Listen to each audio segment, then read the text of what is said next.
ஞாயிற்றுக்கிழமை சாயந்தரமாக எடுத்த வீடியோ தாங்க இது. ஒரு ரிசப்ஷனுக்காக கிளம்பியிருந்தேன். நான் கட்டியிருக்கிற சாரீ நம்ம தறி சாரீ தாங்க. அதுவும் சீ ப்ளூ கலருங்க. அந்த சாரியோட கலரு ஃபுல்லாக ஜருகை தாங்க. அதுவும் சில்வர் ஜருகையில் பார்க்குறதுக்கே அவ்வளோ சூப்பராக இருந்துச்சு. இந்த சாரீ தாங்க ப்ரொக்கைட் சாரின்னு சொல்லுவோம் நாங்கள். ஃபுல்லாக ஜருகை இருக்கிறதுனால அந்த மாதிரி சொல்லுவோம். இது அப்படியே செல்ஃபாக இருக்கிறதுனால இதுக்கு என்ன மாதிரி ப்ளவுஸ் தைக்கிறதுன்னு எனக்கு தெரியல.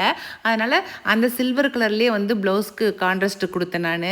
அதில் நான் நெட்டு கொடுத்து தைச்சிருக்கணும். ஆனால் நான் கிளாத்து கொடுத்து தைச்சிருந்தேன். நெட்டு கொடுத்துருந்தா இன்னும் கொஞ்சம் சூப்பராக இருந்திருக்கும் நான் ஃபீல் பண்ணுறேன்.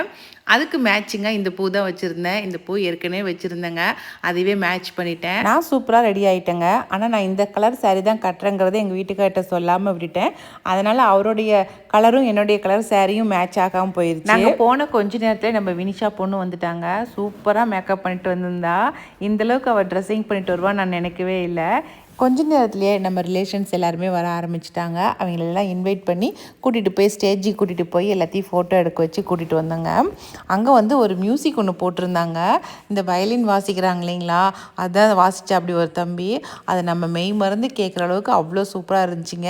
அதுவே கொஞ்சம் நேரம் கேட்டுக்கிட்டு உட்காந்துட்டு இருந்துட்டோம். அதுக்கப்புறமேட்டு சாப்பிட்றதுக்கு போயாச்சு. நிறைய வெரைட்டி வச்சுருந்தாங்க. சீஸ்லாம் போட்டு பாகுபலி தோசைன்னு ஒன்று சுட்டு கொடுத்தாங்க. அது ரொம்ப சூப்பராக இருந்துச்சுங்க. சாப்பிட்டு முடிச்சுட்டு கொஞ்சம் நேரம் இருந்துட்டு அதுக்கப்புறம் தான் வீட்டுக்கு கிளம்பி போனோம்.